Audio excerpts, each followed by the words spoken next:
Bahkan dalam satu hari kita diampuni oleh Allah 5 kali. Tapi untuk memahami bahwa memang benar sholat itu merupakan sarana untuk mendapatkan ampunan Allah, ya pada saat kita mohon ampun kepada Allah, duduk di antara dua sujud, di sana kita mohon ampun kepada Allah. Rabbighfirli warhamni wajburni warfa'ni warzuqni wahdini wa'afini wa'afini.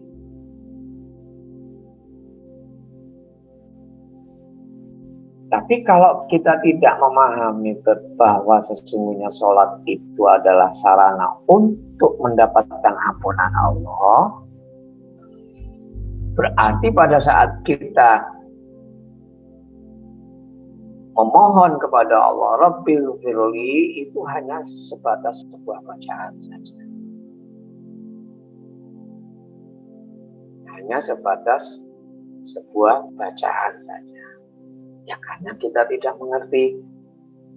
Tapi kalau mengerti bahwa sesungguhnya sholat adalah sarana untuk mendapatkan ampunan dari Allah, kita pasti akan terus berusaha untuk membuktikan.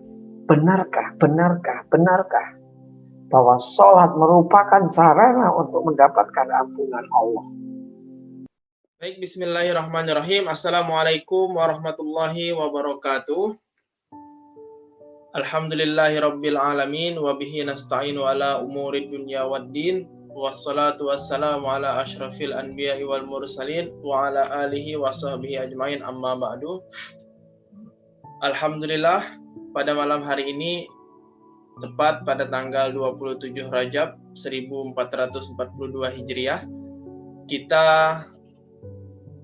sama-sama mengenang dan memperingati sebuah peristiwa bersejarah dalam munculnya sebuah syariat yang sekarang menjadi kewajiban bagi seluruh umat muslim yang ada di muka bumi ini, yaitu kejadian Isra Mi'rajnya Rasulullah SAW, sebagaimana diabadikan kisahnya di dalam Al-Quran, yaitu A'udzubillahi minasyaitonirrajim. Bismillahirrahmanirrahim. Subhanalladzi asra bi'abdihi lailan minal masjidil haram ilal masjidil aqsa alladzi barakna haulahu linuriyahu min ayatina innahu huwas samiul basir. Maha suci Allah yang telah memperjalankan hambanya pada suatu malam dari Masjidil Haram ke Masjidil Aqsa, yang telah kami berkahi sekelilingnya agar kami memperlihatkan kepadanya sebagian dari tanda-tanda kebesaran kami. Sungguh Dia adalah Maha mendengar lagi Maha mengetahui. Alhamdulillah. Insyaallah pada malam hari ini kita akan membahas tentang esensi yang paling mendalam dari kisahnya Isra Mi'raj Rasulullah SAW. Tentu ada sebuah hikmah yang lebih esensial dalam kehidupan kita yang perlu kita terapkan, yang perlu kita jalani dan kita ketahui, sehingga lebih nikmat dan lebih mudah untuk kita menerapkannya dalam kehidupan kita sehari-hari. Alhamdulillah, qadarullah, pada malam hari ini telah bersama kita semuanya narasumber yang akan menjelaskan tentang apa hikmah esensial tersebut yang perlu kita ketahui di balik Isra-nya Rasulullah SAW dalam semalam tersebut.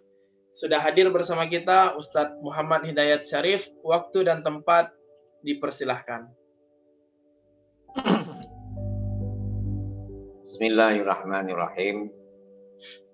Assalamualaikum warahmatullahi wabarakatuh. Alhamdulillahilladzi anzala sakinata fi qulubil mu'minin liyazdadu imanan ma'a imanihim. Asyhadu an la ilaha illallah, asyhadu anna Muhammadan abduhu wa rasuluh. Allahumma shalli ala Muhammad wa ala alihi wa sahbihi ajma'in, amma ba'd. Terima kasih Bang Iman atas waktu dan kesempatan yang diberikan untuk kesempatan pada malam hari ini tentu saja kita tidak lupa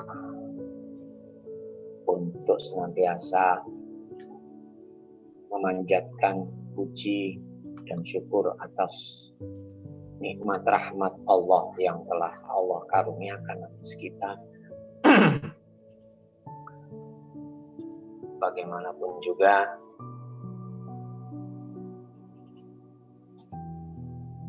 kesempatan pada malam hari ini yang harus kita isi dengan mengkaji bersama tentang hikmah Isra Mi'raj Rasulullah Sallallahu Alaihi Wasallam. Berikutnya juga tentu kita senantiasa terus berjuang, berusaha untuk meneladani apa yang diteladankan oleh Rasulullah Sallallahu Alaihi Wasallam, karena Allah memilih Rasulnya Muhammad Sallallahu Alaihi Wasallam agar kita dapat menemukan keteladanan tentang nilai-nilai kebenaran wahyunya. Sebab tanpa Allah memilih seorang Rasul yang bisa mengaplikasikan nilai-nilai kebenaran wahyunya, berikut juga meneladankannya, maka kita tidak akan pernah tahu apa itu kebenaran. Dan tidak akan pernah mengerti apa yang diteladankan oleh Rasulullah Sallallahu Alaihi Wasallam. Maka akan menjadi alasan yang tepat jika kita senantiasa bersolawat kepada Rasulullah Sallallahu Alaihi Wasallam. Karena kalau Allah tidak memilih Rasulnya, sekali lagi kita tidak akan pernah tahu dan meneladani kebenaran. Saudaraku yang dirahmati oleh Allah, yang dicintai oleh Allah, yang dilindungi oleh Allah, pertama kali tentu saja kesyukuran itu harus betul-betul kita rasakan. Hingga kemudian kita dengan ringan dan mudah serta dengan ikhlas mengakui bahwa pada kesempatan malam ini tentu saja kita sedang berada dalam perlindungan, penjagaan, kasih dan sayang Allah. Karena waktu yang Allah amanahkan atas kita gunakan bersama untuk mengkaji nilai-nilai hikmah dari apa yang disampaikan oleh kami tadi berkenaan dengan Isra Mi'raj Rasulullah Sallallahu Alaihi Wasallam. Kalau kisahnya tentu saja kita semuanya sudah sering sekali mendengarkan kisah tentang atau sejarah tentang atau riwayat tentang Isra Mi'rajnya Rasulullah Sallallahu Alaihi Wasallam.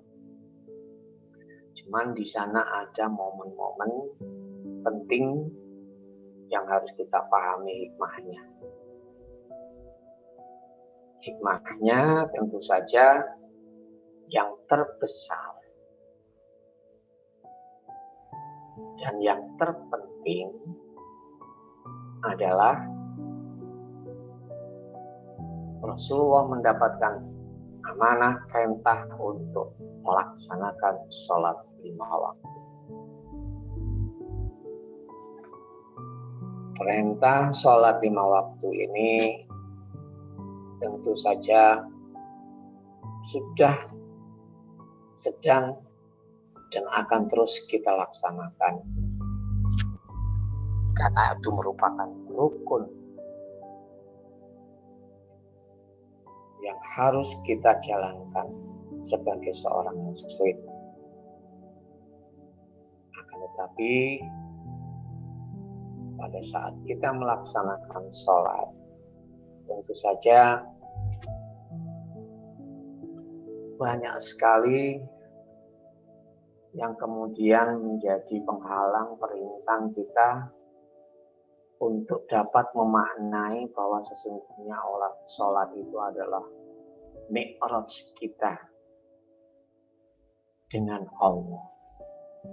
Artinya sholat adalah sarana yang Allah tetapkan, Allah syariatkan atas kita untuk bisa berkomunikasi langsung dengan Allah.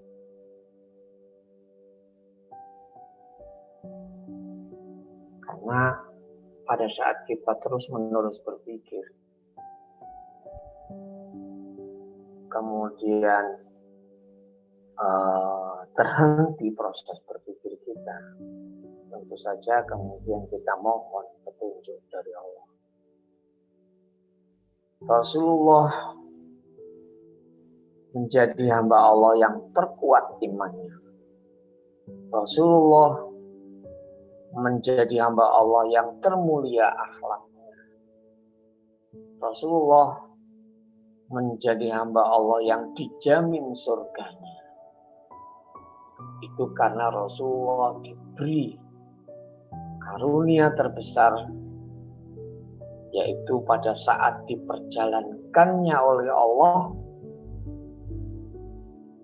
melalui Isra Mi'raj, yang kemudian Rasulullah diperlihatkan orang-orang yang melakukan salah berikut diperlihatkan hukumannya, sehingga apa-apa yang sudah ditetapkan oleh Allah itu betul-betul faktanya bisa dirasakan dan dilihat oleh Rasulullah Shallallahu Alaihi Wasallam. Sedangkan kita belum mendapatkan karunia itu. Sampai-sampai Rasulullah diberi kesempatan oleh Allah untuk komunikasi langsung dengan Allah berkenaan di saat Rasulullah menerima perintah salat itu. Sedang kita belum. Maka wajar jika kemudian memperingati Isra Mi'raj ini kita jadikan sebagai motivasi untuk mendapatkan kesempatan yang sama seperti halnya Rasulullah. Tentu saja dengan cara yang berbeda. Sesuai dengan keadaan zaman, sesuai dengan keadaan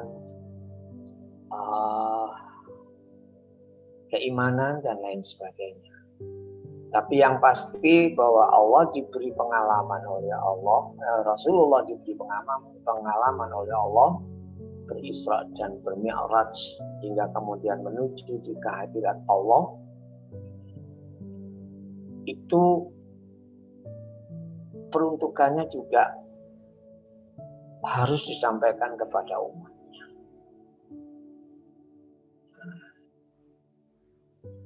Karena bagaimanapun juga umatnya juga akan menerima amanah untuk melaksanakan sholat. Berarti hikmah tertingginya atau hikmah yang paling penting dari pelaksanaan atau peringatan Isra Mi'raj ini adalah sholat. Sehingga kita mencoba untuk belajar bersama-sama memahami apa sesungguhnya maksud Allah memerintahkan kita untuk melaksanakan sholat lima waktu. Kita belajar dari hadis qudsi misalnya, bahwa sholat itu ibarat sungai yang airnya sangat-sangat jernih mengalir di depan rumah kita. Kemudian kita mandi di dalamnya 5 kali sehari. Maka kemudian pertanyaannya adalah, masihkah kotoran melekat di tubuh kita jika kita melaksanakan sholat 5 kali atau kita mandi di air yang sangat jernih 5 kali sehari? Apa artinya?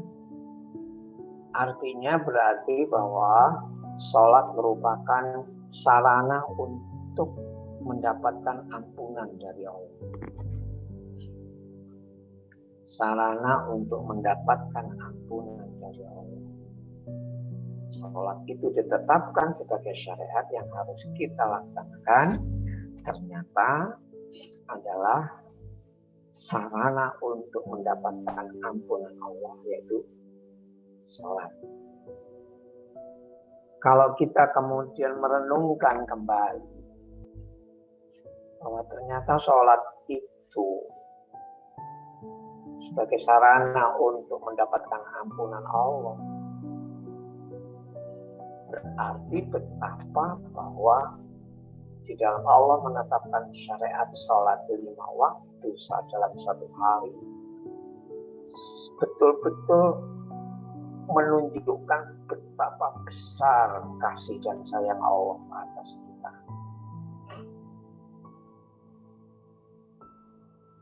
Dan betul-betul Allah sungguh sangat menyayangi kita. Karena dengan perintah sholat itu berarti Allah menghendaki kita senantiasa dalam keadaan suci, dalam keadaan bersih setiap saat.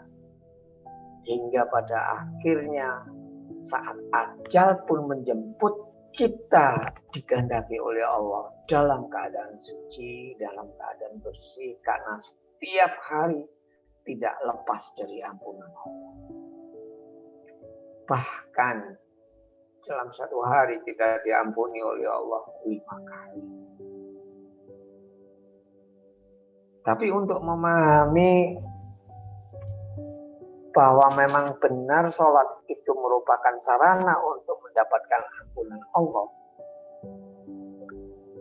ya pada saat kita mohon ampun kepada Allah, diduduk di antara 2 sujud, di sana kita mohon ampun kepada Allah. Rabbi ghfirli warhamni wajburni warfa'ni warzuqni wahdini wa'afini wa'afini.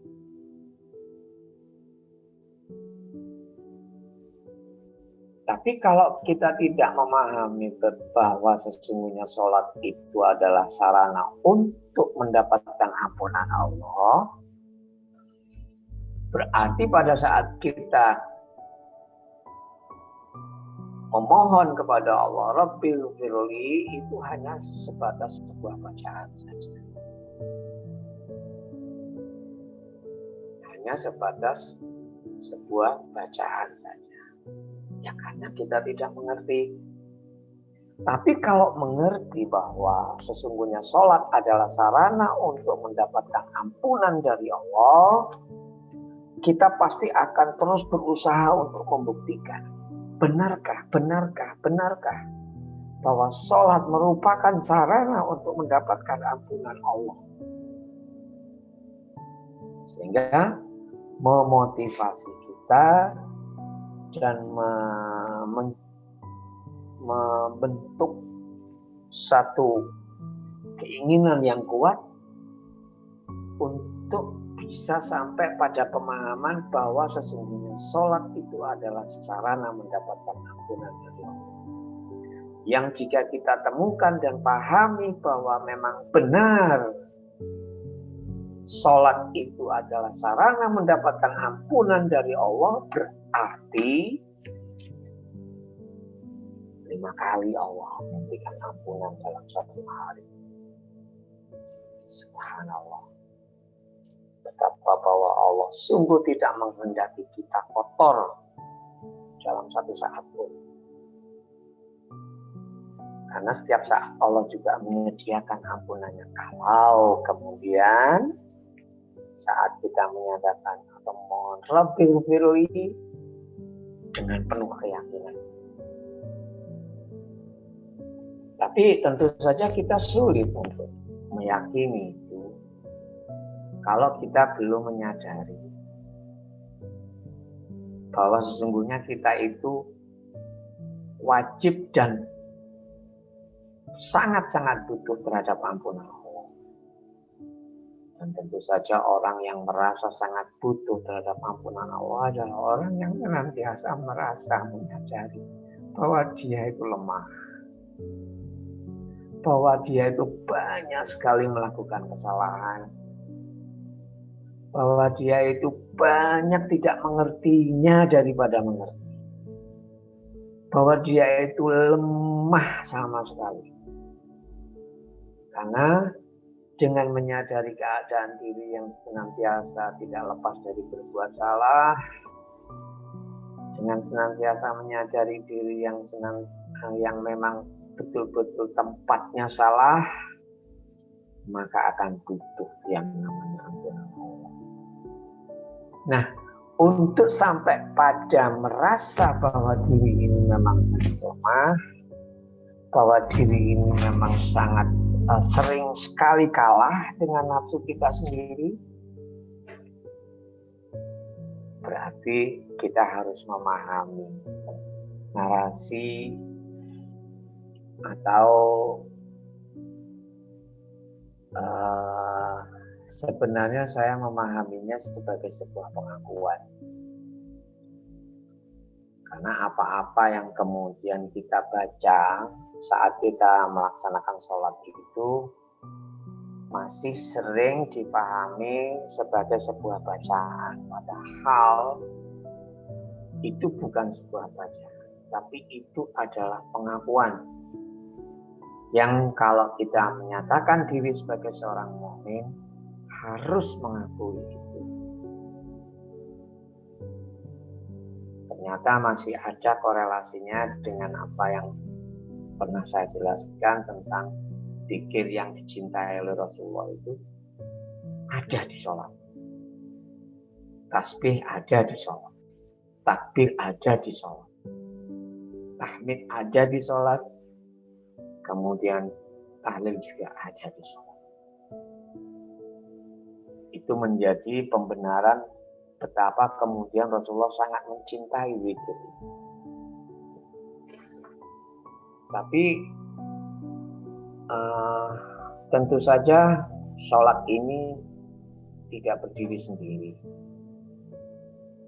Karena mungkin kita sudah banyak memahami atau setidaknya mendengar dan mengerti bahwa sholat adalah sarana proses penyucian hati. Nah, sebelum kita melaksanakan sarana proses penyucian hati, tentu saja kita juga harus menerapkan sarana proses penyucian jasad. Atau yang kemudian kita pahami adalah wudhu. Jadi wudhu adalah proses pensucian fungsi jasad. Adapun sholat adalah proses pensucian hati. Tapi sebelum itu semuanya juga masih ada satu lagi yang kemudian menjadi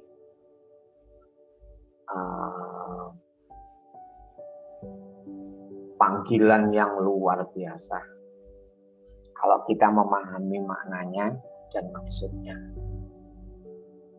Yang jika kita semuanya mendengar panggilan itu serentak bersama-sama, kita meninggalkan apapun yang sedang kita kerjakan menuju kepada menghadap yaitu panggilan azan. Nah, setelah kita memahami tentang apa korelasinya wudhu, azan, atau azan, wudhu, dan sholat, ini sangat penting kita pahami. Karena dulu sebelum saya diberi paham oleh Allah tentang apa sesungguhnya maksud Allah menetapkan azan sebagai panggilan sholat, lantas kenapa redaksi atau yang kemudian dikumandangkan itu adalah takbir, takbir dan takbir lagi. Sholat diawali dengan takbir, azan diawali dengan takbir. Subhanallah, apa sesungguhnya maksud dari apapun yang ada hubungannya dengan sholat selalu diawali dengan takbir. Setiap perubahan dari pelaksanaan sholat kita juga ditandai dengan takbir. Kenapa? Saudaraku yang dirahmati Allah, sebelum kita atau saya diberi paham tentang itu semuanya, tentu saja seperti halnya saudara-saudaraku sebelumnya. Tapi begitu difahamkan, subhanallah. Misalnya, yang pertama kali harus kita pahami adalah takbir ini bacaan atau persaksian atau pengakuan. Kalau bacaan tidak ada konsekuensi apa-apa bagi kita yang membaca, karena memang hanya sebatas sebuah bacaan. Kalau persaksian bisa jadi karena memang kita belum merasakan, sehingga dibatasi hanya sebatas sebagai sebuah persaksian. Tapi kalau pengakuan, tentu saja kita sudah merasakan apa yang kita akui tentang Allah. Berarti kalau dipahami atau dimengerti sebagai sebuah bacaan, tidak ada kandungan apa-apa di dalamnya. Tapi kalau sudah diaku sebagai sebuah pengakuan, takbir kita itu adalah pengakuan di hadapan Allah, tentu ada konsekuensi. Contohnya seperti ini. Jadi untuk membuktikan bahwa pada saat Allah memerintahkan kita wattaqullaha yu'allimukumullah, takwalah kepada Allah, niscaya Allah akan mendidik, secara langsung ini bisa dirasakan. Ini pada saat saya sholat takbir, itu bermula dari 30 tahun hidup dan melaksanakan sholat, tapi kok nyatanya fahsya dan mungkar kok tidak hilang-hilang. Terus saja kita lakukan, padahal inna sholata tanha 'anil fahsya'i wal munkar, sehingga menuntut, menghendaki saya untuk terus berpikir dan berpikir, apa yang salah? Apa yang salah? Saya sudah melaksanakan sholat seperti yang diajarkan oleh ustadz saya waktu saya di pondok. Saya melaksanakan sholat seperti apa yang diajarkan oleh guru-guru saya. Dan saya melaksanakan sholat juga seperti apa yang saya pernah pelajari dari fikih, dari hadis.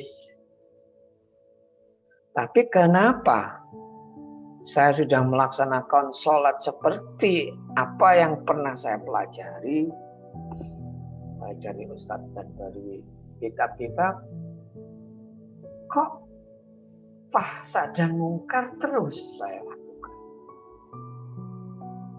Apa yang salah?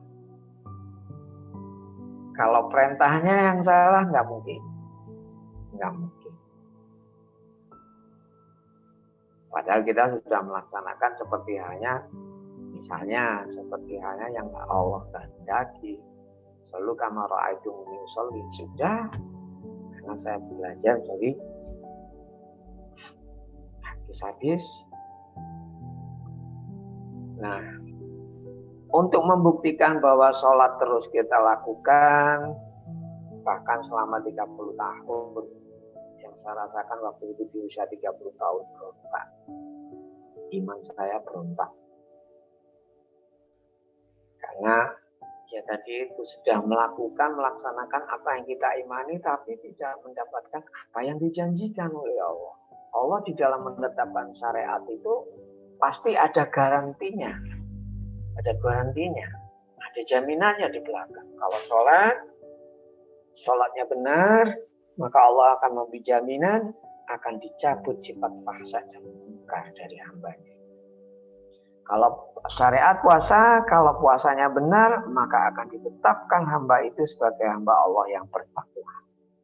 Jadi semua syariat yang Allah amanahkan untuk kita laksanakan, di belakangnya itu ada jaminan. Luar biasa. Ya, setelah kita pahami dari hadis qudsi tadi itu, bahwa sesungguhnya sholat itu sarana untuk mendapatkan ampunan dari Allah. Wah, itu jaminan yang luar biasa. Jaminan yang bisa menjembatani kita dari dunia ke akhirat. Bukan yang lain-lain. Kalau kita tergolong orang yang tidak terampuni, berhenti sudah. Tidak akan pernah sampai ke surganya, apalagi kemudian bertemu dengan Allah. Sehingga setiap syariat yang Allah amanahkan untuk kita laksanakan pasti ada jaminan. Acuan kita adalah pada saat kita melaksanakan apa yang disyariatkan oleh Allah, tapi kemudian ternyata kita belum mendapatkan apa yang dijamin oleh Allah, tentunya kita terus mencari. Dan kita tidak bisa tinggal diam. Kalau diam dan tidak terus mencari, tidak akan pernah ketemu kepada pencipta agama itu sendiri. Sehingga pada saat itu, setelah saya belajar di pondok, kemudian berada di komunitas para ulama, kiai, pada waktu itu tidak membantu saya untuk bisa menemukan jawaban. Kenapa? Sholat terus, fahsya dan mungkar juga terus. Ternyata setelah saya mohon, karena sudah belajar dengan sungguh-sungguh untuk memahami apa arti dan maksud sesungguhnya dari Allah menetapkan sholat sebagai syariat, ada satu titik di mana saya sudah betul-betul hampir putus asa. Saya mohon kepada Allah, ya Allah, 30 tahun kau beri aku kesempatan untuk hidup, dan kau beri aku kemampuan, kekuatan untuk bisa melaksanakan syariat-Mu, sholat, puasa. Tapi kenapa kemudian yang kurasakan bukan mendapatkan ridho-Mu? Kenapa? Karena setiap kau uji aku masih sering berkeluh kesah. Karena pada saat kau uji aku masih sering tidak terima.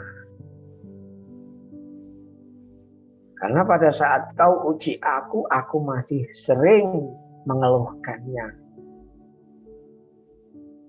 Ini tanda bahwa sholatku masih belum mendapatkan jaminan yang kau jaminkan atasku. agar aku dengan sholat yang benar itu betul-betul lepas dari berbuat fahsya dan mungkar, keji dan mungkar. Yang kalau kita coba untuk kita pahami, keji mungkar itu yang bagaimana? Ya termasuk hasud, sirik, tamak, rakus, kemudian kufur, nikmat, benci, marah, dan lain sebagainya. Sholat dilaksanakan, tapi itu semuanya masih nempel. Dan masih sering dilakukan. Subhanallah. Lantas bagaimana lagi caranya? Agar betul-betul sholatku menjadi benar. Dan yang aku dapatkan adalah jaminanmu, ridhomu. Kau cabut sifat paksa dan mungkar dari dalam diriku. Saat itu saya mohon.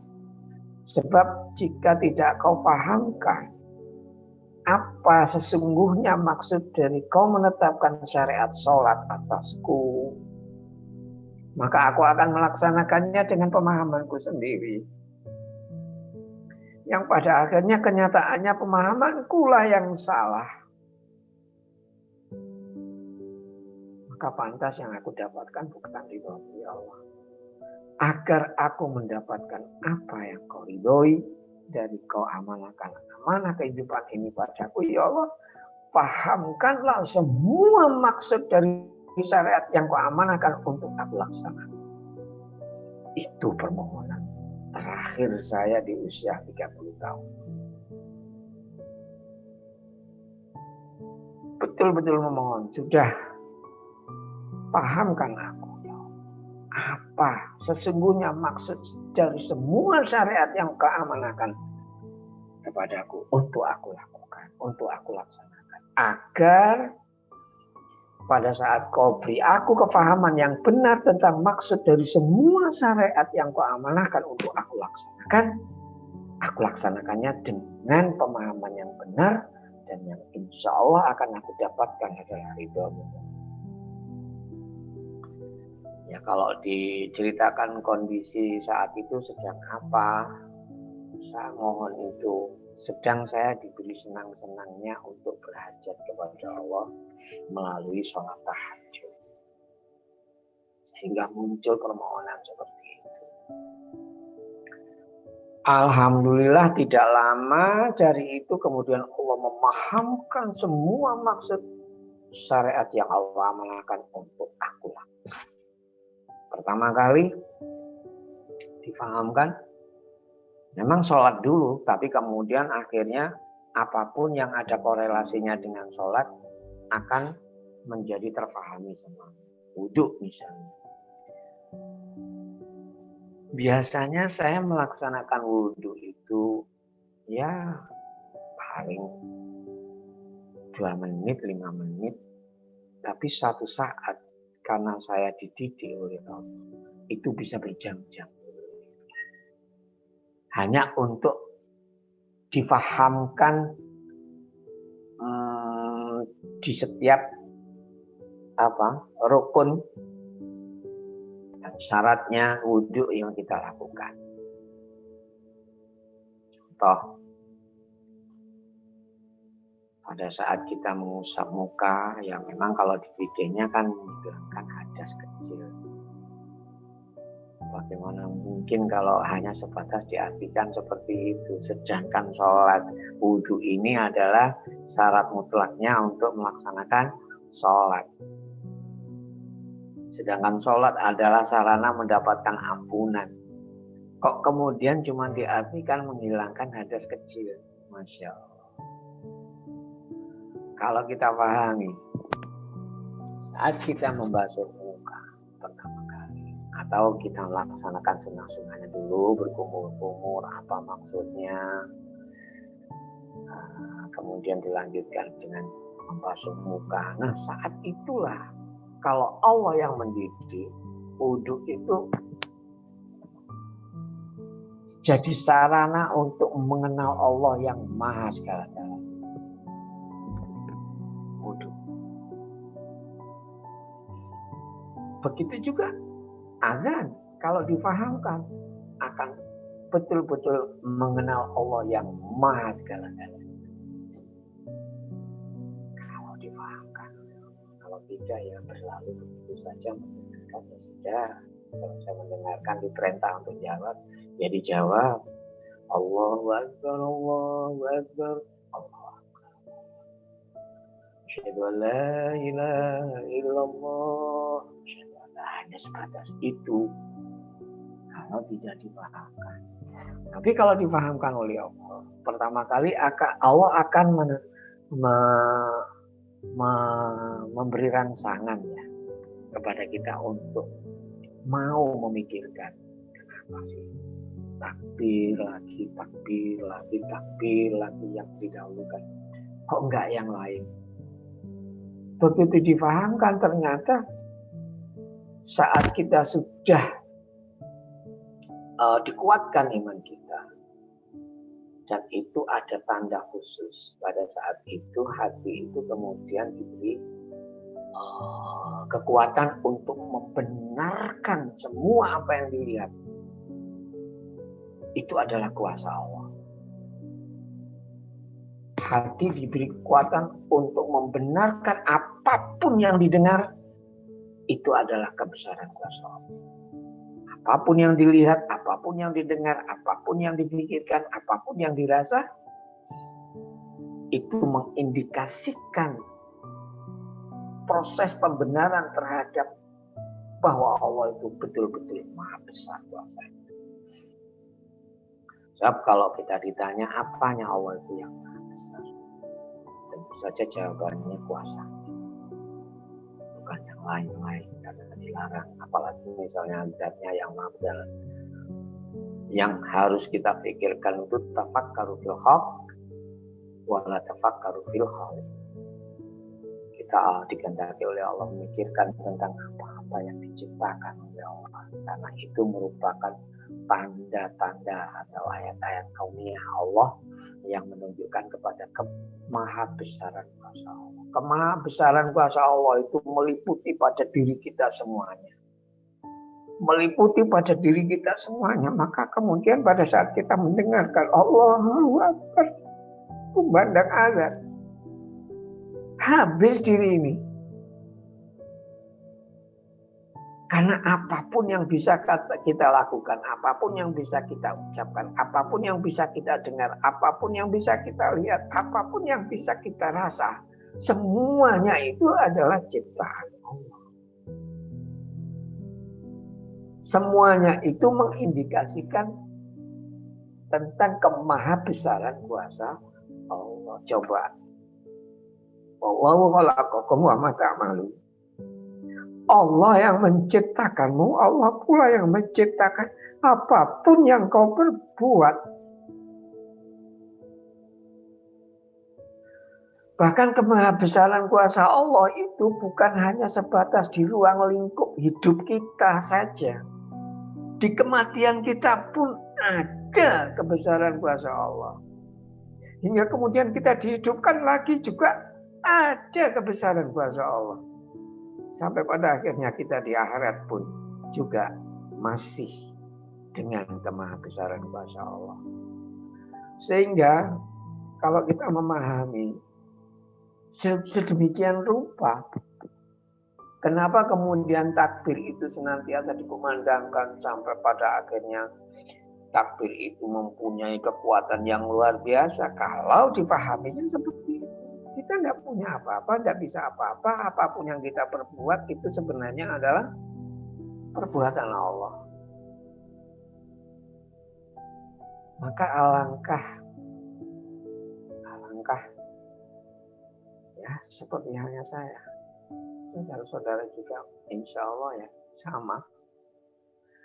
Saat Allah memanggil, yang semestinya kita tinggalkan semua apa yang sedang kita kerjakan, kita tinggalkan semua apa yang sedang kita pikirkan, kita tinggalkan semua apa yang sedang kita rasa, hanya untuk memenuhi panggilan Allah. Tapi ternyata tidak. Yang berarti mestinya kita mencintai yang menciptakan yang kita cintai, Kita hanya terhenti pada mencintai apa yang diciptakan oleh yang menciptakan kita. Masya Allah.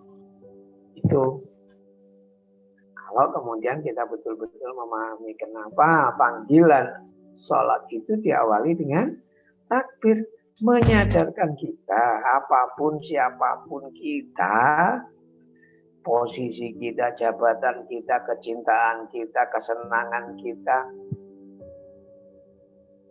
sebesar apapun wibawa kita, pada saat kita mendengar panggilan azan Allahu Akbar, habis. Harus luntur, harus hancur saat kita menghadap Allah. Karena pada saat kita menghadap Allah nanti juga kita pahami sebagai sebuah pengakuan, bukan bacaan.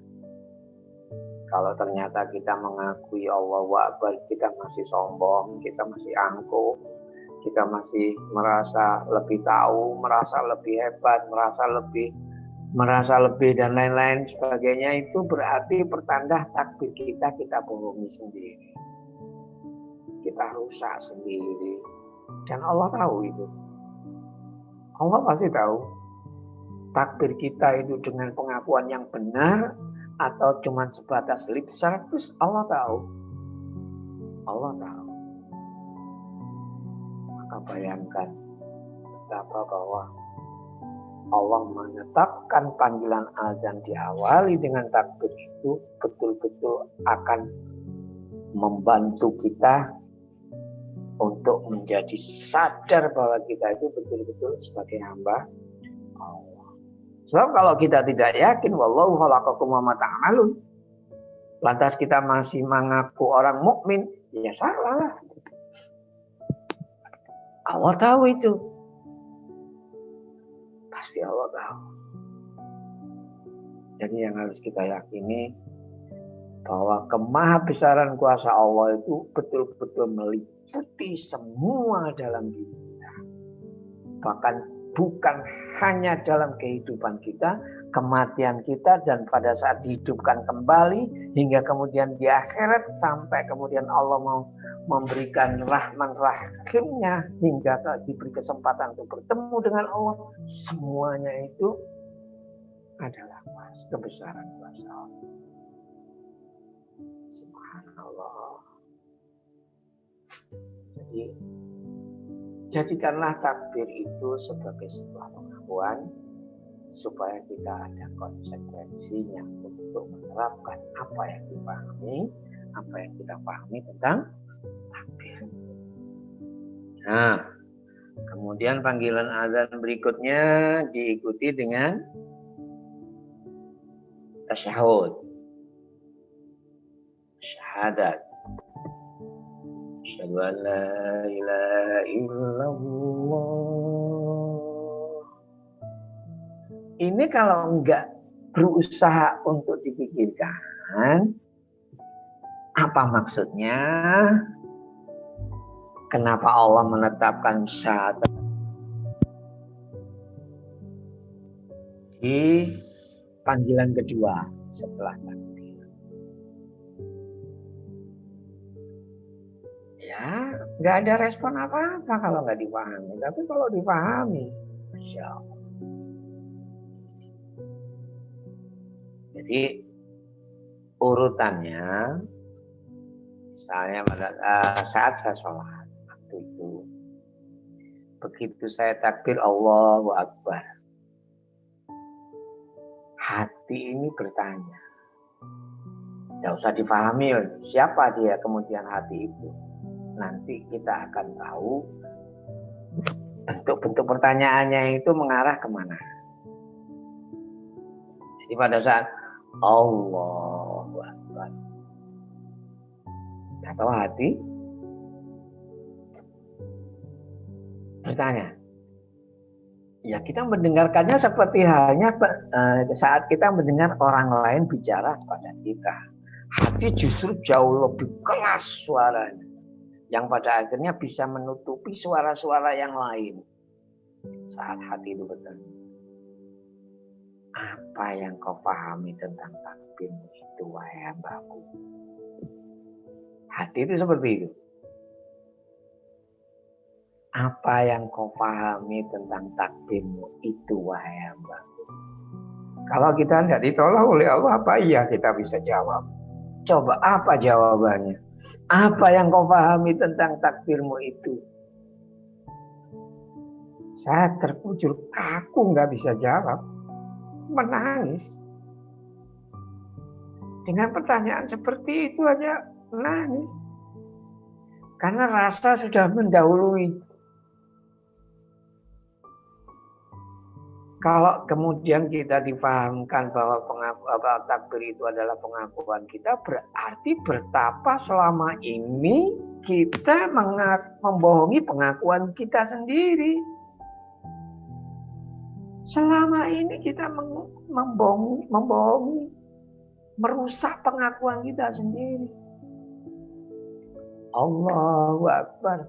Apa yang kau pahami tentang takdirmu itu, wahai hamba? Karena Allah yang menolong, kemudian saya diberi bisa menjawab. Dan saya merasa tidak akan pernah bisa menjawab kalau tidak ditolong oleh Allah. Takdirku ini adalah pengakuanku atasmu, ya Allah. Bahwa Engkau Maha Besar. Ternyata nggak berhenti sampai di situ tadi pertanyaannya. Kemudian pertanyaan berikutnya, bagaimana kemudian kau mengakui bahwa kuasaku Maha Besar? Coba jawab. Bagaimana kau mengakui bahwa kuasaku Maha Besar? Lantas apa yang bisa kita jawab? Tidak akan pernah kita bisa menjawab kecuali Allah menolong kita. Ternyata saya dibimbing untuk bisa menjawab, dan memang pada fase itu fase di mana Allah hendak memenuhi apa yang saya mohon pada waktu itu. Pahamkanlah aku, ya Allah, maksud dari semua syariat yang kau amanahkan kepadaku untuk aku lakukan. Supaya di dalam aku melaksanakan syariat amanah yang kau tetapkan untuk aku lakukan dengan pemahaman yang benar dan terapan yang benar pula. Yang akhirnya aku dapatkan di doamu itu dijawab oleh Allah. Dijawabnya tadi itu mendidik. Bagaimana kau kemudian bisa mengakui bahwa kuasaku Maha Besar? Aku mengakui bahwa ya ini juga ditolong oleh Allah. Kalau nggak ditolong oleh Allah nggak mungkin kita bisa jawab. Sama sekali. Terkujur kaku paling. Karena apa? Karena konsekuensi jawabannya itu membentur diri kita sendiri. Aku mengakui bahwa Engkau Maha Besar kuasamu, ya Allah. Faktanya, nyatanya, bahwa keinginanku yang amat sangat banyak ini terpenuhi atas kebesaran kuasa-Mu, ya Allah. Kebutuhanku dalam hidup ini yang amat sangat banyak ini juga karena kebesaran kuasa-Mu. Itulah kemudian aku menyatakan, aku mengakui bahwa coba pingin merem, pingin melek, pingin ngomong, pingin jalan, pingin tidur, pingin. Masya Allah, kalau dihitung keinginan saya, makanya Allah kemudian menantang kita. Tapi ayyi ala'i rabbikum tukadziban. Bukan hanya keinginan, kebutuhan pun dipenuhi, apalagi kebutuhan. Bukan berarti kita balik. Kebutuhan, segala kebutuhan sudah dipenuhi oleh Allah. Mustahil Allah yang tidak pernah ingkar janji, yang Allah menyatakan, aku yang memberimu rezeki, aku tidak minta rezeki kepadamu. Kok masih ada yang merasa belum mendapatkan rezeki? Ya ditangkaplah sama setan, diiming-imingi, supaya kemudian terus berjuang mendapatkan rezeki. Subhanallah. Karena merasa belum mendapatkan rezeki, berarti pasti hilang rasa syukurnya. Nah, kalau sudah tidak bersyukur, bagaimana kemudian Allah akan menambah rezeki? Jadi arahkan orang-orang yang merasa belum mendapatkan rezeki, belum mendapatkan atau belum terpenuhi apa yang menjadi keinginan dan kebutuhannya dan lain sebagainya, arahkan untuk menjadi memahami bahwa sesungguhnya Allah itu sudah memberikan apapun yang kita butuhkan sebagai sarana untuk mengabdi kepada Allah. Sudah diberikan. Kalau masih tidak percaya, pahamkan betapa bahwa pada saat kita lahir tidak membawa apa-apa, Allah sudah menyediakan. Bahkan sebelum lahir ke dunia pun Allah sudah memenuhi apa yang menjadi kebutuhan kita di rahim ibu kita. Pahamkan seperti itu. Jangan kemudian dikasih solusi yang mengarah kepada iming-iming. Ya bagaimana kemudian dia menjadi pandai bersyukur? Wong rezeki sudah diberikan, apapun yang menjadi kebutuhan kita sudah dipenuhi oleh Allah, merasa belum dipenuhi. Ya ditangkaplah oleh setan. Akhirnya diajak untuk ini, itu. Maka akan menjadi semakin jauh dari Allah. Karena tadi itu hanya menumbuhkan angan-angan. Sedangkan cara setan yang paling tidak bisa ditolak oleh manusia, setan memanjangkan angan-angan. Hati-hati.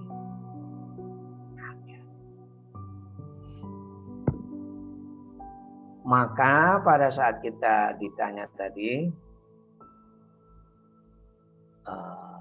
bagaimana kemudian kau bisa mengakui bahwa kuasaku maha besar? Jawabannya tadi itu, tidak ada satu keinginan pun dan tidak ada satu kebutuhan pun yang belum kau penuhi ya Allah. Semuanya kau penuhi itu atas kebesaran, kemahabesaran kuasa.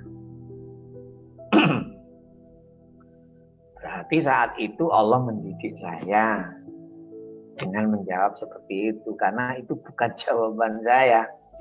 Saya merasa betul-betul tidak mampu menjawab, tapi Allah yang menjadikan saya bisa, supaya saya belajar dari dialog hati. Ternyata nggak cukup di situ. Setelah saya jawab tadi, Allah beri kemampuan saya untuk menjawab, sungguh ya Allah, semuanya atas kebesaran kuasa-Mu. Baik, pengakuanmu benar. Alasan pengakuanmu benar. Pertanyaan berikutnya apa? Maksud pengakuanmu itu apa? Allahu Akbar. Apa maksudnya? Coba, pernah nggak kita terbersit untuk berpikir sampai ke situ? Nggak pernah. Nggak pernah. Saya loh ya. Saya 30 tahun. Waktu itu. Di pondok 4 tahun. Hidup dengan komunitas ulama kiai. Tahun berikutnya sampai sekian tahun. Tapi nggak pernah terangsang atau ingin memikirkan hal-hal yang semacam itu ya karena tadi itu disibukkan oleh. Oh, kesibukannya kalau kemudian di atas namakan agama pada waktu itu, insya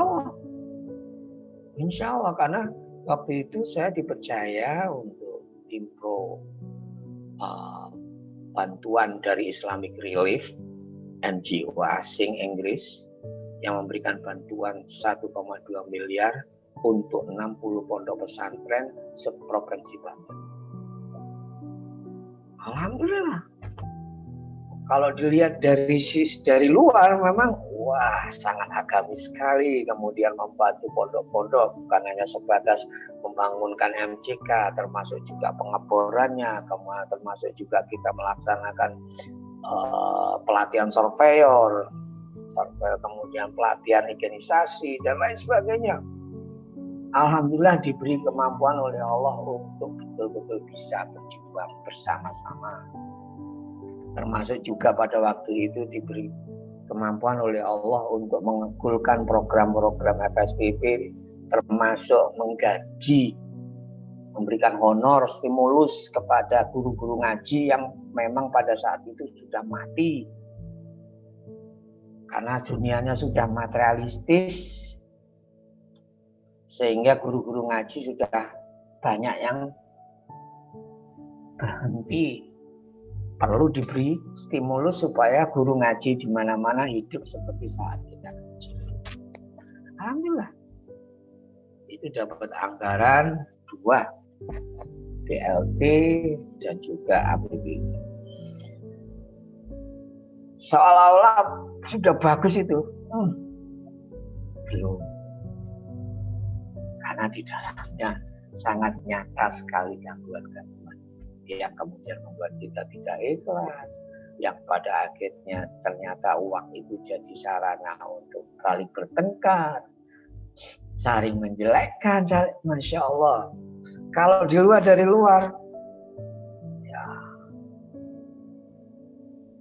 1,2 miliar untuk 6 pondok pesantren, masing-masing pesantren kalau di dataran rendah, di dataran biasa mendapatkan anggaran atau bantuan 30 sampai 60 juta. Kalau misalnya pondok pesantrennya di atas gunung karena memang harus pengeborannya pakai kecil besar, sehingga anggaran bantuan yang diberikan 60 sampai 100 juta. Karena satu PT-nya bisa sampai 90 juta, belum lagi MCK-nya dan sebagainya. Wah, itu kalau dilihat dari luar, insya Allah sudah tidak ada buruk baik. Dalam pelaksanaannya banyak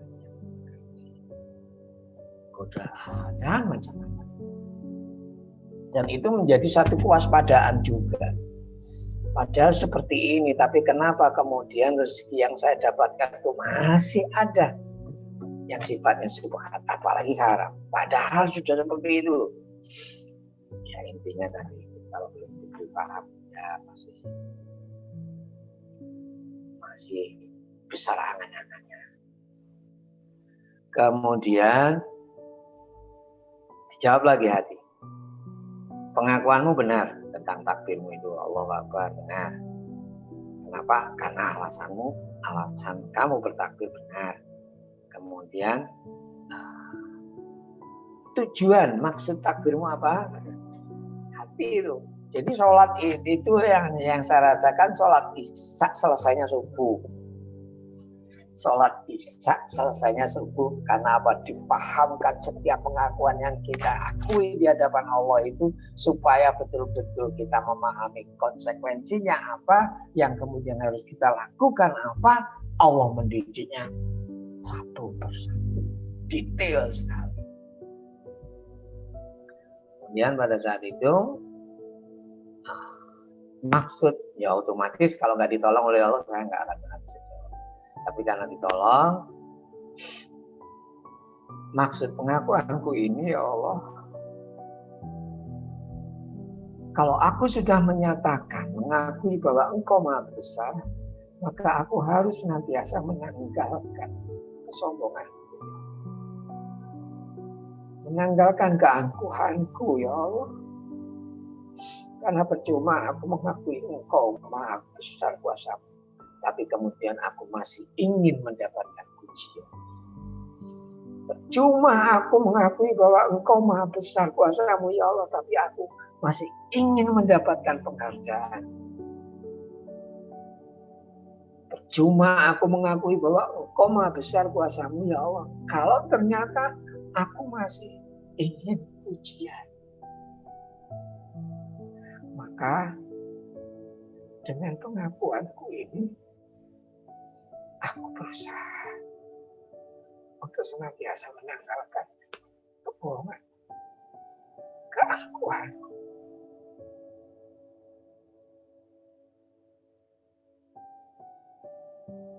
Dan aku harus mengakui apapun yang bisa aku lakukan itu hanya karena pertolongan kebesaran gua. Tanya lagi hati, masih ada yang lain? Maksud dari pengakuanmu? Ya tambah nggak bisa jawab lah, nggak mungkin kita bisa menjawab. Pada saat hati bertanya, ada lagi? Maksud dari pengakuan takdirmu itu? Ternyata ada. Maksud dari pengakuan takdirku ini ya Allah, karena apapun kebaikan yang bisa aku lakukan itu karena pertolonganmu, dan itu adalah karena kemahabesaran kuasamu, maka apapun yang aku lakukan tentang kebaikan harus aku lakukan dengan ikhlas. Karena kemampuanku untuk bisa melakukan kebaikan atas pertolongan. Itu ya Allah pengakuan, maksud daripada pengakuan. Nanti aku harus senantiasa menanggalkan kesombongan, keangkuhan, merasa paling tahu, merasa lebih mengerti, merasa lebih punya kuasa, merasa apapun tanggalkan. Kalau bertakbir. Bagaimana kemudian jika kita bertakbir tapi masih ada rasa itu semuanya? Ya kita tahu jawabannya. Kita sendiri yang bisa menjawab. Jika ternyata pada saat kita takbir, ternyata dalam diri masih rasa dan mungkar masih, ya otomatis. Ternyata masih ada satu lagi. Masih ada lagi, kata hati itu. Masih ada lagi maksud dari pengakuanmu? Ada ya Allah. Aku harus senantiasa ridho dengan apapun yang menjadi ketetapanmu atas diriku. Karena di dalam kau menetapkan ketetapanmu atas diriku, pastinya dengan kemahasucian niatmu dan kemahatinggian ilmumu ya Allah.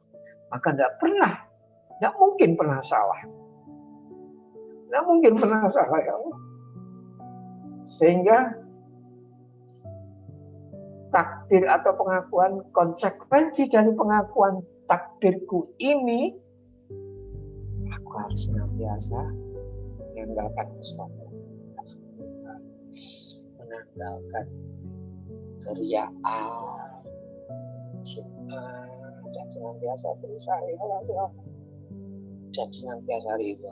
Dan itu semuanya tidak akan pernah bisa aku lakukan kecuali kau tolong aku ya Allah. Tolong aku ya Allah, untuk bisa melaksanakan konsekuensi dari takdirku. Senantiasa tawadu, lemah lembut, kemudian ikhlas dan juga apapun yang katakan. Baru kemudian terhenti.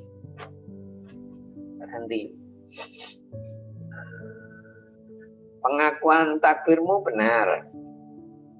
Kemudian alasan pengakuanmu juga benar. Tujuan pengakuanmu juga benar. Tapi lantas apa kemudian yang disampaikan oleh hati pada saya? Tapi bukan itu yang aku tunggu. Bukan itu yang aku tunggu. Yang aku tunggu adalah terapan dari janji-janjimu itu. Apa kemudian kita tidak menangis? Bahkan saya waktu itu sampai jatuh. Sholat Isya. Kemudian ditunggu janji-janji saya berkenaan dengan maksud dan tujuan takbir saya tadi itu. Masya Allah. Karena apa? Karena yang saya diberi merasakan pada saat saya takbir, ternyata itu semuanya masih sedang saya lakukan di luar sholat. Lantas apa kemudian yang kita rasa? Aku berjanji untuk tawadu, aku berjanji untuk tidak sombong, aku berjanji untuk itu. Ternyata masih dilakukan. Nangis, habis. Betul-betul disayat. Jadi betul-betul dibersihkan. Kita tidak bisa lagi menyembunyikan kesalahan kita di hadapan Allah saat takbir. Enggak bisa. Semuanya dibongkar. Karena pada saat hati menyatakan, yang aku tunggu bukan itu, tapi pelaksanaan dari apa yang kau janjikan. Yang menjadi tujuan takdirmu itu. Pertanyaan berikutnya, selama ini apakah kau sudah menerapkan maksud dan tujuan takdirmu itu, konsekuensi dari takdirmu itu? Apa kemudian jawabannya? Sama sekali belum, ya Allah. Sama sekali belum, ya Allah. Nangis. Ya Allah, ini aja yang sudah terjadi sekian puluh tahun yang lalu. Jika kemudian diulang kembali seperti saat ini, masih refleksinya masih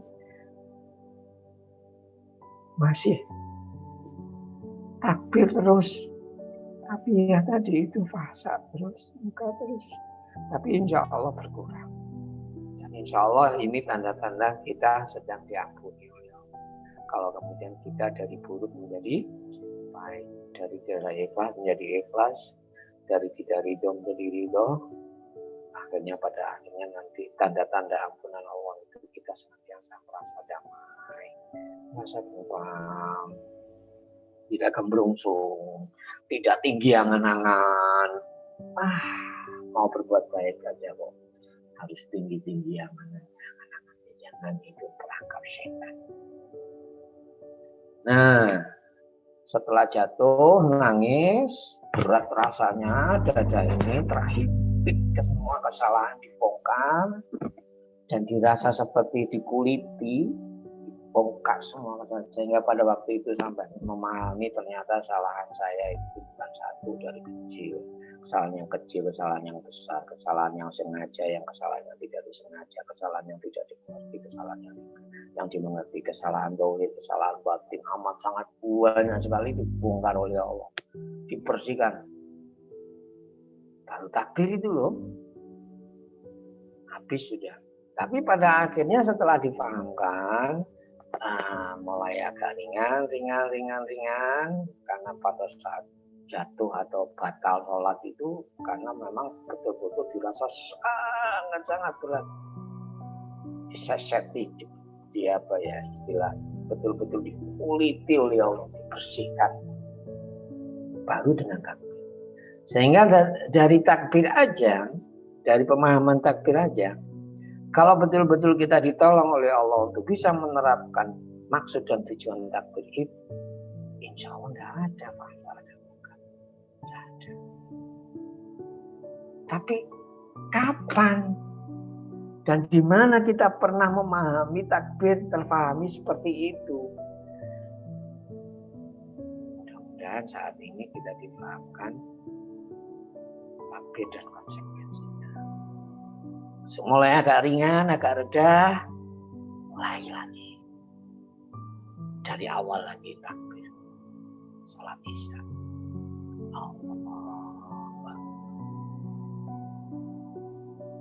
Pada saat Allahu Akbar itu beda dengan Allahu Akbar yang tadi yang pertama. Ini penuh dengan makna.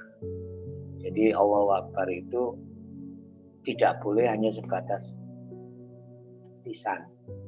Hatinya juga harus ikut mengutarakan apa yang dirasa. Yang dirasa apa? Misalnya Allahu Akbar. Terus kalau betul-betul kita terus-menerus berjuang, berusaha untuk mengalahkan. Sebenarnya itu kan proses mengalahkan nafsu, mengontrol dan mengendalikan nafsu. Tiga maksud takbir itu. Sedangkan mengontrol dan mengendalikan nafsu itu perjuangan yang lebih besar dari perang Badar yang dinyatakan. Nah, inilah proses kenapa kemudian sholat dipahami sebagai sarana mendapatkan ampunan. Kita akan diampuni oleh Allah setelah kita menyadari kesalahan-kesalahan kita dan mau mengakui di hadapan Allah untuk diperbaiki.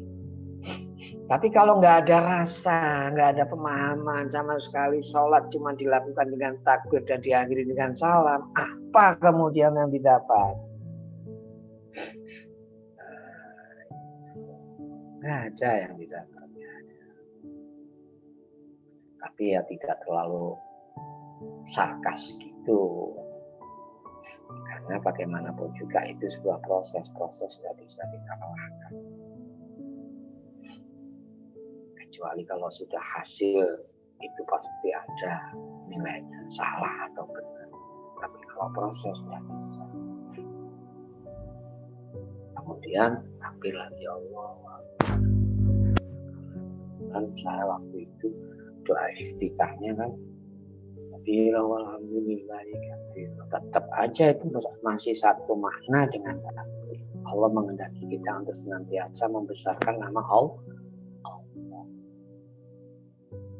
Membesarkan nama Allah itu berdasarkan dengan kebesaran kuasa kuasanya. Jadi alhamdulillah, dan bersyukurlah, memujilah kepada Allah.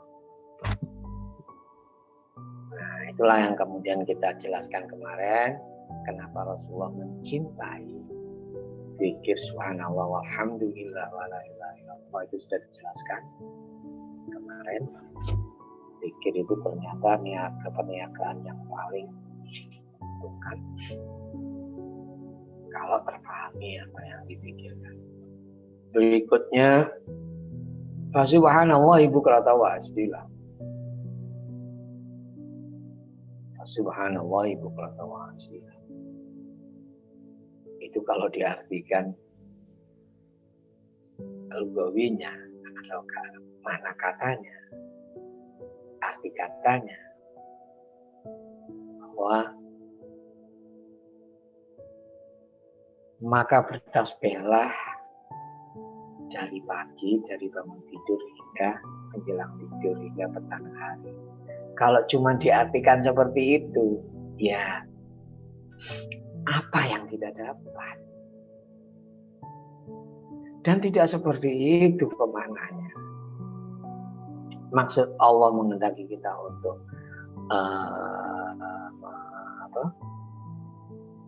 menggunakan subhanallah bukratan wa asila, itu artinya jangan pernah kau buruk sangkai apapun yang Allah tetapkan atasmu, untuk kau rasa, memikirkan, kau lihat, kau dengar. Jangan pernah kau buruk sangkai. Dan jangan pernah berhenti untuk menganalisa, memikirkan jika masih sampai kepada resume terakhir buruk sangka. Jangan. Teruskan berpikir sampai kemudian menemukan yang sesungguhnya, bahwa apapun yang tidak dapat pasti yang baik. Nah, itu ngeblak lagi saya. Batal lagi sholatnya. Entah berapa kali. Karena begitu setiap kita membaca atau mengakui di hadapan Allah bahwa apa yang sesuai dengan apa yang Allah kehendaki, kita dikehendaki untuk senantiasa berbaik sangka, ternyata kehidupan sehari-hari kita selalu diwarnai dengan buruk sangka, berkeluh kesah, tidak terima, marah, iri, itu termasuk juga buah dari buruk sangka. Kenapa Allah tidak menjadikan saya seperti dia? Kenapa dia yang menjadi seperti itu? Ini buruk sangka. Jadi sumbernya itu di buruk sangka. Baik, kita tinggalkan dulu itu. Karena materi kita masih di wudhu. Sehingga pada saat asyhadu alla ilaha illallah, pada saat takbir, pada saat azan, asyhadu alla ilaha illallah, itu hati itu sudah tidak lagi mengartikan aku bersaksi bahwa tiada Tuhan atau tiada Tuhan yang berhak untuk disembah kecuali Allah. sudah tidak seperti itu lagi. Kalau bersaksi biasanya belum sampai pada sebuah pengakuan bersaksi. Apalagi kalau di ranah hukum, bersaksi itu bukan untuk dirinya sendiri. Bersaksi untuk apa yang dilakukan oleh orang lain. Sehingga meningkat, bukan lagi aku bersaksi, tapi aku mengakui. Itu beda. Bagaimana kemudian kita bisa sampai pada akhirnya menyatakan, ya Allah, aku mengakui bahwa tiada Tuhan yang berhak untuk aku sembah, untuk aku jadikan tempat pengabdianku kecuali Engkau. Nah, bagaimana hingga sampai kepada sebuah pengakuan seperti itu? Pertama, jika malam ini kita dahului tadi dengan ta'awudz, a'udzubillahi minasyaitonirrajim. Ingat pada saat kita hendak melakukan kebaikan, mendengarkan kajian, menyimak kajian, ada pengaruh-pengaruh yang membuat kita kemudian menjadi tidak khusyuk, menjadi tidak ikhlas dalam menyimak, atau menjadi mendahului berprasangka dan lain sebagainya. Itu semuanya akan kita rasakan godaan-godaan kalau kemudian kita tidak terlebih dahulu mohon perlindungan kepada Allah. A'udzubillahi minasyaitonirrajim. Jika kita sudah mohon a'udzubillahi minasyaitonirrajim, sudah kita sampaikan di awal, akhirnya alhamdulillah kita diberi betul-betul bisa merasakan perlindungan Allah. Alhamdulillah sampai saat ini saya masih diberi kemampuan dan diberi senang, diberi semangat untuk berbagi pengalaman spiritual tentang keimanan. Ini saya merasakan betul ini kalau tidak dilindungi oleh Allah, mungkin dari tadi sudah saya punya banyak alasan untuk berhenti. Ternyata Allah melindungi kita hingga saat ini, alhamdulillah. Gitu, Allah nyata maha pelindung. Nah, kalau sudah begitu, di awal tadi juga kita mulai dengan Bismillahirrahmanirrahim.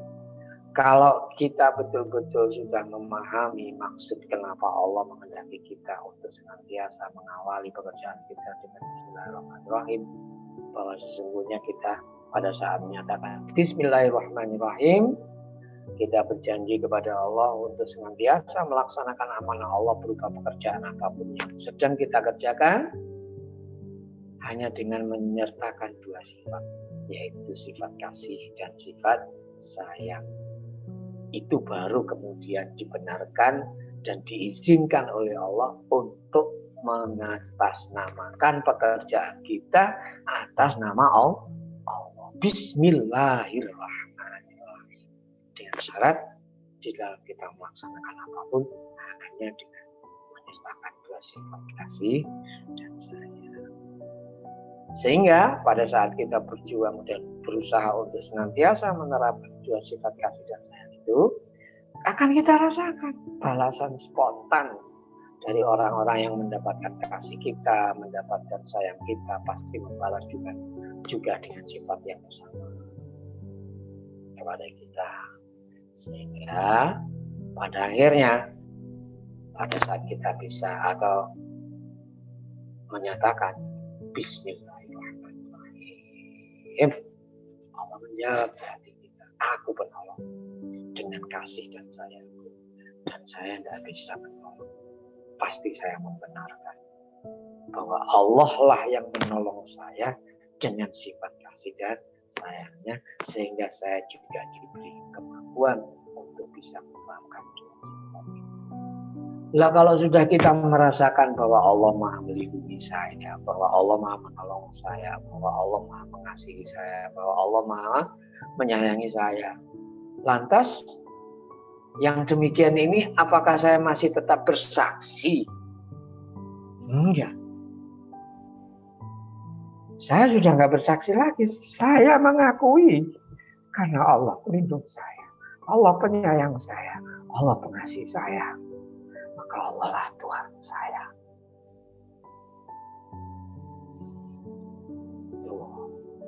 Tuh. Sehingga pada saat kita mendengar azan, asyhadu an la ilaha illallah, subhanallah, betul-betul akan tergetar hati kita. Subhanallah. Ya, aku sudah tidak bersaksi lagi, tapi termasuk juga pada saat dinyatakan di situ dalam panggilan sholat. Asyhadu anna Muhammadar Rasulullah, pertama kali seperti yang pernah saya sampaikan, saya menolak untuk mengakui bahwa Muhammad itu Rasulullah. Saya menolak. Alasan menolaknya ya sebatas kemampuan kita berpikir. Belum diberi petunjuk oleh Allah. Bagaimana aku harus mengakui Muhammad sebagai Rasul? Aku tidak pernah ketemu. Bagaimana aku mengakui Rasul Muhammad sebagai Rasul? Saya tidak pernah mendengarkan apapun yang dia ucapkan. Dan lain sebagainya, alasan-alasan. Tapi kemudian, karena pada waktu itu bukan menolak, ingin tahu kenapa saya harus mengakui itu, kenapa. Ternyata dijawab oleh Allah. Jawabannya seperti ini, coba perhatikan. Gak mungkin lah kalau itu selain kuasa Allah. Karena jawabannya seperti ini. Wahai hambaku, kalau aku tidak memilih seorang Rasul yang bisa mengaplikasikan nilai-nilai, mengaplikasikan dan menerapkan nilai-nilai kebenaran wahyuku, hingga aku beri kemampuan dia untuk meneladangkan kebenaran nilai-nilai wahyuku, dari mana kau tahu kebenaran? Saya ulangi. Wahai hambaku, kalau aku tidak memilih seorang Rasul yang bisa mengaplikasikan nilai-nilai kebenaran wahyuku, juga menerapkan nilai-nilai kebenaran wahyuku, berikut meneladankannya dengan baik dan benar, dari mana kau tahu kebenaran? Dari siapa kau meneladan kebenaran? Nah, bisa. Ampun ya Allah. Ampun ya Allah. Aku mengakui Muhammad Rasul. Karena Muhammadlah yang kau pilih, kau kehendaki untuk mendapatkan wahyumu, dan kau bimbing, kau tolong, kau lindungi, kau jaga untuk bisa menerapkan nilai-nilai kebenaran wahyumu. Berikut juga kau beri kemampuan padanya untuk mengajarkan nilai-nilai kebenaran dari wahyu.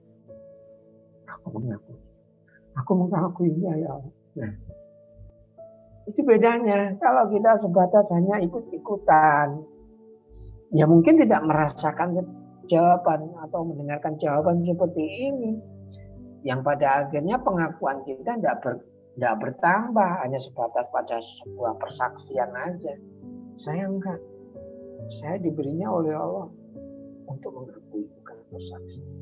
Sehingga dua-duanya itu aku mengakui bahwa tiada Tuhan selain Engkau ya Allah, karena Engkau lah pelindungku, Engkau lah pengasihku, Engkau lah penyayangku. Maka Engkau lah Tuhanku. Dan Engkau Muhammad Rasulullah, karena Engkau lah yang Allah kehendaki untuk bisa untuk terpilih menjadi hamba-Nya yang bisa mengaplikasikan nilai-nilai kebenaran wahyunya, itu juga bisa mengajarkannya. Nah itu. Jadi saat dengar azan itu, makanya di situ kita memahami jawabannya apa. Kalau takbir Allahu Akbar, Allahu Akbar, Allahu Akbar, Allahu Akbar, syahadu alla ilaha demikian kita jawabannya. Tapi kenapa? Pada saat hayya 'alas shalah, kok kita digandaki oleh Allah menjawab apa jawaban? La haula wala quwwata illa billah. Karena nggak terpikirkan kenapa kok kita digandaki oleh Allah untuk jawab orang lain. Nggak pernah, ya cuma mengikuti aja. La haula wala quwwata illa billah. Hayya 'alal falah. La haula wala quwwata. Tapi nggak ngerti maksud kenapa. Padahal Allah memberikan semuanya itu untuk agar kita mau membaca, mau memahaminya dan mau menerapkan maksudnya. Tapi kalau enggak pernah dipikirkan, ya dari dulu sampai sekarang tidak akan ada refleksinya, artinya apa yang harus diterapkan. Karena apa? Karena tidak ada yang dipahami. Apa yang harus dipahami? Karena nggak ada yang dipikirkan. Tapi kalau berpikir pasti akan ada yang dipahami. Kalau sudah tak ada yang dipahami pasti akan ada terapannya. Nah, selama ini kita stagnan, masih hanya sebatas mengikuti. Padahal hayya 'alas sholat, kalau cuma diartikan mari kita melaksanakan sholat, ya selesai di situ, sholat sudah. Tapi kalau kemudian di dalamnya, kalau kita memaknai atau diberi paham bahwa pada saat kita hayya 'alas sholat, mari kita mengadakan pengakuan di hadapan Allah, berkenaan dengan kebesaran kuasa Allah, kebenaran janji-janji Allah, itu semuanya kita akui di saat sholat. Maka konsekuensinya kita harus menerapkan. Sebab kalau tidak menerapkan apa yang menjadi konsekuensi pengakuan kita saat kita sholat, kita pasti masuk golongan orang-orang yang senantiasa kalah. Kita akan termasuk golongan orang-orang yang senantiasa lemah. Kalau tidak menerapkan maksud dari pengakuan kita tadi itu tampil. Karena masih sombong, ya sombong orang kalah. Orang kalah. Maksud orang kalah, iri orang kalah, marah orang kalah. Dan kita selamanya akan menjadi orang kalah. Kalau tidak memahami maksud dari apa sesungguhnya sholat, syariat sholat itu ditentukan untuk kemudian harus kita rasakan. Mari kita mencapai kemenangan. Nah, di sini saya kenal azan di satu musola. Sampai pada saat saya mengajak untuk tadi itu, hayya 'alal falah, itu tidak mampu saya melanjutkan azan itu, sehingga azan itu terpotong agak lama dan banyak yang bertanya-tanya, tapi alasan yang sebenarnya adalah saya tidak mampu untuk melanjutkan. Kenapa? Pada saat itu disadarkan, sungguh ya Allah, aku tidak akan pernah bisa mencapai kemenangan dalam artian mengontrol dan mengendalikan nafsu, kecuali kau tolong aku ya Allah, kecuali kau tolong aku ya. Tangis panjang karena kenyataannya kita senantiasa kalah. Dan saat itu Allah mengajak kita supaya menang. Maka apa kemudian yang kita rasa? Masya Allah, kok mengajak aku menang, sementara aku tidak mau. Padahal kenyataannya aku senantiasa kalah. Senantiasa berbuat salah, senantiasa berbuat dosa, senantiasa. Maka kenapa kemudian kita menolak saat Allah mengajak kita untuk sampai pada kemenangan? Dan kemenangan yang sesungguhnya itu adalah kemenangan di saat kita dikuasa oleh Allah untuk mengontrol dan mengendalikan nafsu. Subhanallah, itu hikmah azan itu. Belum lagi hikmah wudhu. Sehingga kalau kemudian kita memberi satu rangsangan untuk bisa sholat khusyuk itu harus memahami 3 hal ini dulu. Harus memahami 3 hal ini dulu. Azan dipahami dengan benar, subhanallah, nanti wudhunya dipahami dengan benar, sholatnya baru kemudian. Karena apa? Karena wudhu itu proses pembersihan fungsi jasad, adapun sholat itu proses pembersihan fungsi hati. Nanti akan diperjelas di materi atau di sesi berikutnya. Karena hikmah dari Isra Mi'raj ini sebenarnya sholat. Dan sholat kalau dibahas, ya insya Allah panjang. Ini aja baru separuh. Belum sampai sholatnya, ini baru yang selesai dijelaskan berkenaan dengan azan. Nanti insya Allah berkenaan dulu, kemudian berkenaan sholat, kemudian rapat sholatnya bagaimana. Baik, itu saja yang mungkin yang bisa saya sampaikan. Terima kasih terutama kepada Allah yang senantiasa menolong, membantu kita sebagai seorang penyampai. Setinggi-tinggi kapasitas manusia makhluk Allah, baik yang paling dicintai sekalipun tidak ada lain, cuma sebagai penyampai. Adapun kemudian yang membuat yang mendengarkan memahami, yang mendengarkan kemudian diberi kemampuan untuk bisa menerapkan, yang kemudian membuat yang mendengarkan itu senang dan lain sebagainya, itu kuasa Allah. Kita hanya menyampaikan. Karena kita menyadari bahwa kita hanya sebatas penyampai, maka kita juga berharap kepada Allah, ya Allah, sungguh akan menjadi kurang besarlah manfaatnya jika tidak kau pahamkan hamba-hambamu yang kau beri kesempatan untuk menyimak, mengaji bersama, yang pada malam hari ini kau puasakan atas ya Allah. Maka mudahkanlah hamba-hambamu yang lain untuk bisa memahami hikmah-hikmah yang tersampaikan pada malam hari ini, dan beri mereka kemampuan untuk bisa menerapkan.